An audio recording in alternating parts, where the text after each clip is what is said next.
Hey everybody, how's it going tonight? This is Uncle Bruce, and I'm with Juvenile again. How are you doing, Juvenile? I'm fine, Bruce. Thank you to have me again. And hi, everybody. So, Juvenile, you picked a good movie to watch or to talk about today, and a good article that's associated with it. So we're going to get into this now, and I'm going to share my screen and show you guys what we're going to talk about. So let me share my screen here. Go here. And so we're going to talk about this movie called The Sound of Freedom. And this is an article that we read to prepare for this discussion today. And it's talking about this became a box office surprise, that it actually made quite a bit of money and is still making money. Now it's in the theaters in Brazil. So I just wanted to share that with you a moment. But I also want to share the video with you. It's only 2 minutes, so it won't take long. And so let me stop sharing it again real quick. And I'm going to share it again because I need to make sure the settings, yes, the settings are correct. I just want to make sure that. So here we go. I'm going to share the screen, and here we go. How many pedophiles you... Oops. How many pedophiles you got? 288. How many kids you found?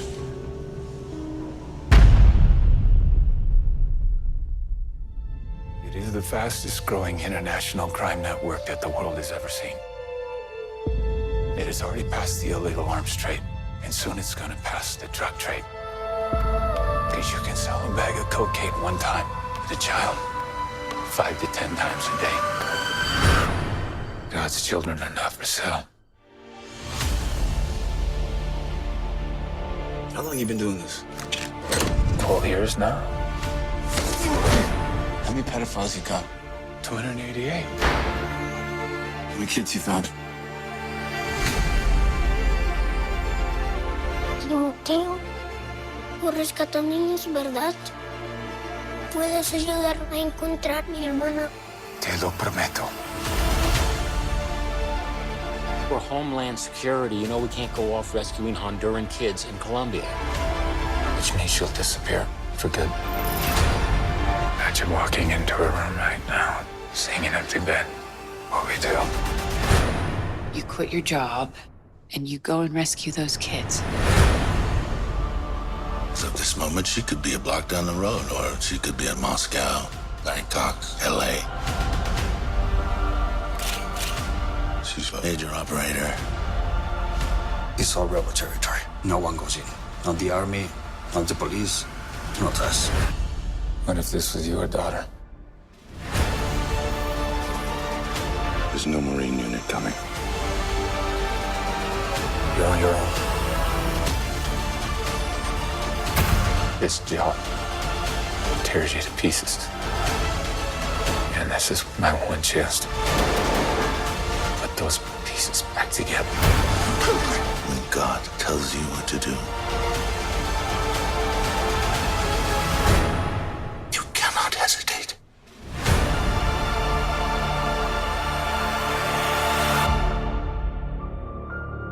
Go. Here we go. Let's talk about this film that's now in the theaters here in Brazil. Yes. It's actually a low budget compared to Hollywood movies. It's made by a studio called Angel, and I'm familiar with that studio because they have a series called The Chosen, and I have watched that, and I will continue to watch it. It's very good, in my opinion, and that was a crowd-funded group of series that they created, and they're still doing crowdfunding. But if they start showing some of their series in sequence with one another in the theater, like a movie would be, and so people pay to go to the movies. You know, this is based on a Christian organization, but it's actually by some Mormon guys that created this. So, the Mormons have a different way of looking at things, but that's okay. They created a great series, and now they're the ones behind this movie, about the sound of freedom. So let's get into talk about this. What did you think about this article and some of the things they said, Juvenal? First because the main actor, it's this guy Jim Caviezel is the same guy that played Christ in the Mel Gibson's movie, The Passion of Christ. At that time, I think 15 years ago, at that time, Mel Gibson was claimed that he was, how can I say, anti-Semitic. Anti-what? Against the Jewish. Oh, anti-Semitic. Anti-Semitic. At that time, he was accused of this. And in this case, this actor, Jim Caviezel, after the Passion of Christ passed, he stayed a lot of time in the shadow without any other invitation to play another role in Hollywood. So he is back again now with another controversial move, because in this case it's based on reality. This guy true story. Yeah, true story. Yep. Yeah. And the character that this guy is playing, it's based on a former security agent. Yes, Homeland Security agent. Yeah. Kind of like the FBI. Yeah. So the point is, that people are talking about is based on, or it's how can I say, subtle criticize on left party or on the left ideology. And that is the point, but aside of this controversial, maybe it's a good entertainment and a good move to see, to watch without any kind of bias. Okay. Well, they indicated in the first part there that I watched in the trailer, it talked about this human trafficking, especially with children, for sexual purposes, is something they can do like 5 to 10 times a day. Where if they sell a packet of cocaine, it's one time a day. Okay? So they're thinking, no, we can make more money this way. It's so sick, but man, it's a reality for them. So they said that this is already surpassing the illegal arms trade, and it's also getting ready to surpass the drug trade, this human trafficking. That's so sick, man. So sick. Just this past couple of weeks, during this past couple of weeks, there were a bunch of military arms stolen from Badwadi, which is near where I live in Osasco. Okay. And they were the high caliber. These are big guns. These guns can shoot down a helicopter. Not much problem, man. 50 caliber and bigger. Like, man, somebody was involved. It was the people in the military that are responsible to guard those guns. They are the ones responsible for selling the guns to somebody. Probably the illegal groups out here, the gangs. What is it, PCC? PCC, yes. Yeah, that one, and there are other ones too that are willing to pay money. I remember watching the movie about illegal arms trader with Nicolas Cage. That was a real crazy movie. And 80 realistic. I think it's 8 millimeters. 8 millimeter guns or weapons? Yeah. Could be. I mean, I was in the military. I know how to use many weapons, but I didn't use bigger than the 50 cal. I used the 50 cal just to boom, boom, boom, boom, boom. It's like, wow, man, Yeah. that's a lot of power. No. I'm wrong. The right name is The Lord of War. I think that's correct. Lord of Wars is the name of the movie with The Nick Lord of Cage, War. talking about arms dealing. Yes. And how he was caught and released. Mm-hmm. Like, wow, man. And I think it's based on a real story. Exactly. So this And world we live in is pretty crazy. Yeah, and the stuff that is very sick is the relation that the relation between the organizations, the politicians, and all kind of people in charge of to defend the citizen interests. And instead of this, they become corrupt and do a lot of sick stuff. Yeah, bad things. So Yeah. the idea of money can corrupt us very easily. Mm-hmm. You take a president, the president can become corrupt just because of money. A governor, a mayor, high political Yes. positions can become corrupt because of money. People are offering them money to do what they want them to do, like sell guns or sell drugs, on the streets without having problems with the police. No. It's like, man, this stuff exists. This is for real. This is for real. So, Yes. Watching the trailer, it's going to be an interesting movie, but it's going to be a sad movie at the same time. Excuse me. So, the article was good. It explained a lot of things about what they're talking about. And, they talked about, the different types of people that are involved. It's mostly men, but there are women involved too. The women are helping the men to get the children. And so the men are the ones that want the children for their sexual gratification, and they're willing to go to a foreign country to do it. I know that Thailand has been a place where Americans have gone to. And I'm sure other places like in Mexico, there are Latin American countries. In the movie, it showed the Christ statue, Corcovado.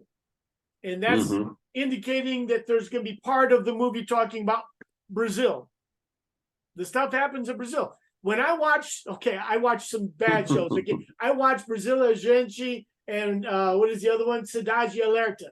I watch them because I listen. Oh, man. Yeah, I listen to what's going on. Yeah, but I don't. I watch the initial coverage of the story, but I don't stay just watching them talk more and more, and what do they call it, exploiting it and sensationalizing the movie or the news situation. They just talk about again and again and again. They show the same images, the same filmage of the same story to keep talking. Yeah. To make you keep watching. You say, no. I understand what you talked about. I don't need to keep watching that sick story that you're talking about. But I like to watch it because you know what? They said today that the weapons they're looking for, the missing weapons from the military, now they're looking in Osasco, my city. And I'm thinking, oh, man, I wonder if my neighbors are involved, So, this is kind of weird, that these shows can be education for people like me that want to practice their Portuguese. I can watch them and understand more Portuguese because I put things together because they repeat many times the same ideas, the same words to explain their coverage of the story. And so I can connect and I can make affirmation of what's going on. But I want to know what's happening too. If it's happening in Osasco, where in my city is this stuff happening? Is it happening on the next street down below me? I want to know.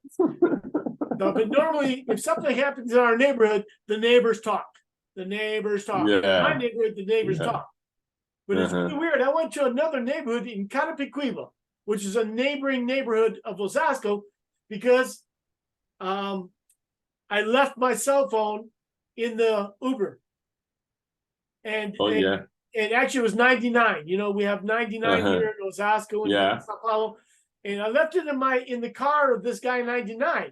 Well, the guy did not do anything bad with it. He kept it, and he was waiting for me to retrieve it from him. But 99 would not give me his information. And actually, they gave me his information after about 3 or 4 days. And I'm sitting there thinking, I need my phone. Most of us use our phone all the time. Okay? Exactly. With WhatsApp messages. But thankfully, the WhatsApp messages were working inside my computer. I still had access to WhatsApp.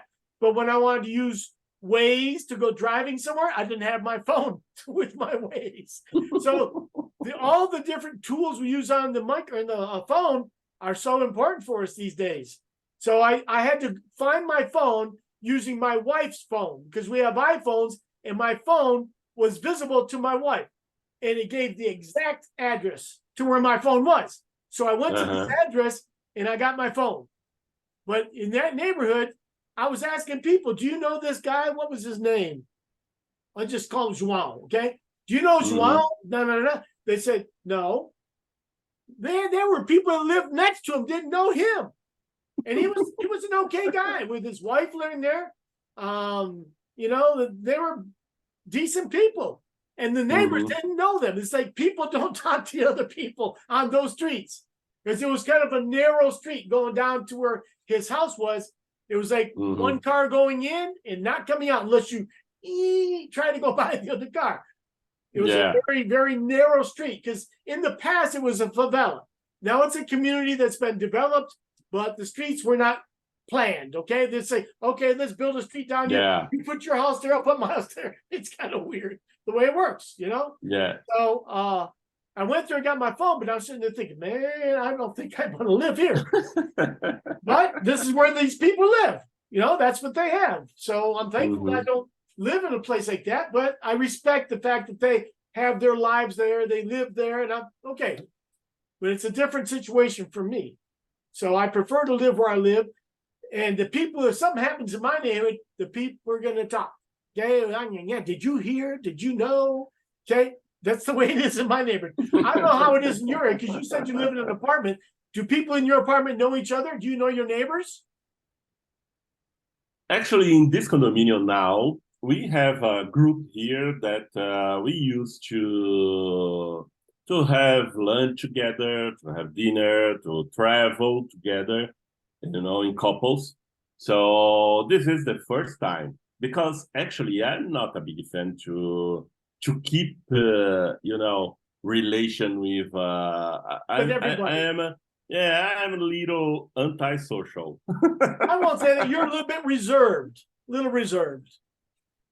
But in my neighborhood, my wife has lived here for 60 years, well, almost 60 years. So everybody knows her, and she knows many people. So it's a little bit different than going and living in a new place and trying to develop your relationships. It's harder. I know that they have homeowner associations, like a condominium association, to talk about the problems, try to resolve the problems. And sometimes you can meet people in those meetings. And sometimes when you're traveling up and down the elevator to your apartment, you might say hi to somebody and you might start a little conversation, but it's not very often, probably. So it's kind of weird to not know your neighbors and understand what's going on. But, you know, with a child being molested, I think that that is very important for people to know. It happened. Who did it, if you know? So we know that we don't want this person to be with my children or your children. This is a dangerous person. And hopefully they will go to jail for a time to think about what they did, and hopefully they will get help. They will get help with their bad behavior, which is destructive, because when a child gets molested, it's for the rest of their life. They have that memory, the rest of their life. And if they are like in a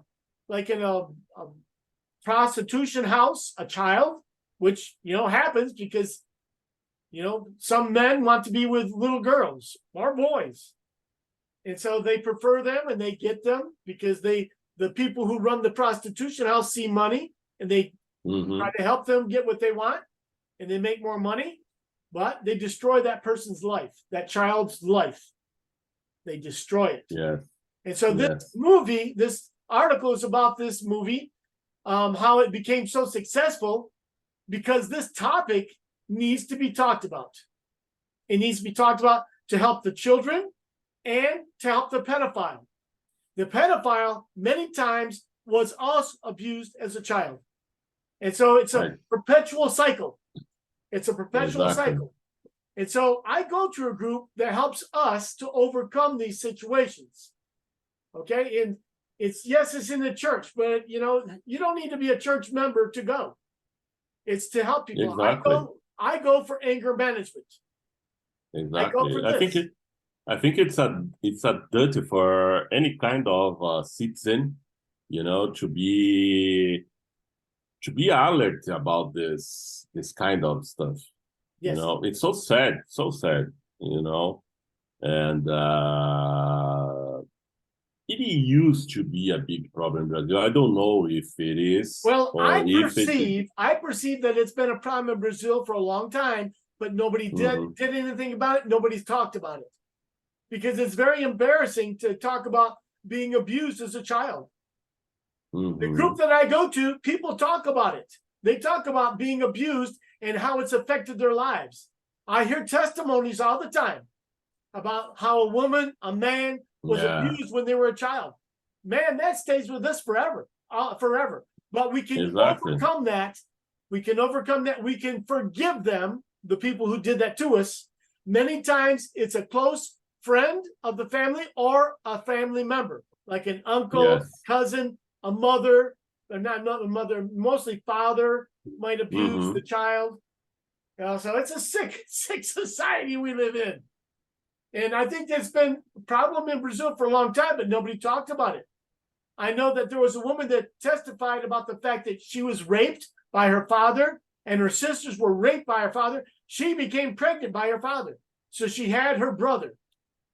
Her child is her brother. I think it's a big problem around the world, but here in Brazil, we I don't know. In the past, there was or there is something called sexual tourism. Yeah. And talk about that in the article. Yeah. So the point is, it exists because there is, talking ordinary terms, there are customers. That's the point. So the society is sick, and the people that consume this kind of this dirty thing is sick as well. Yes. So I think it's important to fight against this. Well, that's what that guy did. That guy, he was a Homeland Security agent, but he saw this situation. He says, "What am I going to do?" He talked to his wife. The wife says, "You go fight it. Yeah. You know about it. You know where it's at. You go fight it. I back you up." Yes. So and the point is dangerous thing to do. Exactly. And the point is, bringing to the real life, it's necessary to defend or to fight against without any kind of bias. That's the point. You could do something bad also because of your anger about the situation. So you kill people because you see people being abused. So it's a fine line. Okay, when you have intervention by government officials, that's one thing. And I don't know what his capacity was, but I think he was like an individual seeing something wrong and wanting to do something about it. So I don't know about the story yet because I haven't watched the movie or read any book about it. But I can imagine he did some things he should not have done. He may have killed some people in the process. I don't know. We're going to find out. Yeah, for sure. Yeah, for sure. Because in this case, you will face very dangerous people, dangerous people with guns. Exactly. So with any kind of fear or feelings, good feelings about the other. So Yep. Yeah. So that perspective was good. And something interesting about this movie is that it was started with crowdfunding. Crowdfunding is where people just say, "Hey, I want to help. I want to help." Americans are like this a lot. I don't know how Brazilians are yet, but I would be interested to try crowdfunding for English Brazil. Okay, to understand the the level of interest to help Mhm. other Brazilians, including themselves, to learn how to speak English. I think that'd be an excellent way to test the ground, test the water, we say. And so crowdfunding got this all started. And that's how that series about Jesus got started, called The Chosen. It got started with crowdfunding. People saying, I want to do this. I want to help. Because they saw a little taste. They said, wow, I like it. So, they start doing it. And now this Angel Studios has become a little bit more popular with this movie and the series of The Chosen. This one called, the movie is called, what is it? The Sound of Freedom? Sound of Freedom. Yeah, The Sound of Freedom, talking about the children being freed from sexual slavery, basically. Mhm. And so this idea is wonderful. It's going to be a little bit hard to watch at points, probably, although I'm sure they don't make it too graphic, but it's still graphic enough. Your imagination can already create images of what could have been, what might have been, what probably was. So the idea to watch this movie will be not so much for entertainment, but for understanding, for knowledge of what one man did with maybe some other people to eradicate the situation from these people's lives, these kids' lives. So in Brazil, I don't know of anything happening, but I watched Brazil Urgente and Cidade Alerta. I probably will find out sometime, because that stuff happens everywhere. Like you said, it's everywhere in the world. Yeah. It's in the United States, it's everywhere. Because there's a demand. And when you have a demand, you have a supply. Somebody will find a way to give you a supply of your drugs, of your guns, of your sexual preference, whatever you want, Somebody's going to find a way to get you what you want because you have the money. In my point of view, all this stuff are involved, prostitution, drugs, guns, and as we talked last week, gambling as well. Yeah. all this stuff are together. So, so it's kind of crazy, but this is our lives. We have a lot of people have some bad vices. I'm not without a vice. I have a vice of games, playing games online. Recently I've been playing Scrabble. Where they mixed up the letters and words. I know. I can play 2 or 3 games of that and not be not feel bad about it. But it's not good because I spent half hour, 45 minutes, 1 hour. It's like, come on, man. I have more things to do with my life than play a game. It's okay to play a game with other people. Sometimes when you go to their house, you have some coffee or something like that, and you play a game. Okay, that's like once a month. But when you play online, it's so easy, just more and more and more. I had a problem with chess. I had a problem playing chess. One game after another, because they were 2-minute games. You get 2 minutes plus 1 second every time you move, and the other guy gets 2 minutes plus 1 second time every time they move. So the game was about 5 minutes. But I'd finish one game, I'd play another. And I never did increase my playing ability. So you want to be a grandmaster, you got to learn through the grandmaster. You can't learn by just playing more and more and more. It's not going to help you get where you want to be. If you want to be a grandmaster, you have to learn about their tactics, about their strategies, movements, all that. You have to learn.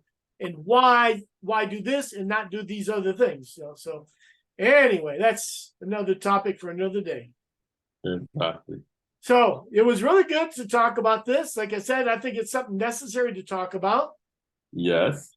And I think, from my point of view, it's one of the objective of cinema or movies is to teach about stuff, to show the reality to people, because everybody has the chance to see or to understand, to see, and to discuss about this. Yes, so it's very necessary. So I'm planning to watch the movie. Like you said, you told me earlier, the movie is in the theaters now. So that's why we want to talk about this subject now, because it's relevant. It's relevant now. Some of the other topics you talk about can be relevant at any time, but this one is about something that's actually available to us now. So we just want to say thank you for joining us today. We enjoyed our time talking with you, and we hope that you'll enjoy listening to us. So this is Uncle Bruce saying goodbye. Okay, Bruce, thank you. Bye-bye, everybody. Take care. Bye-bye.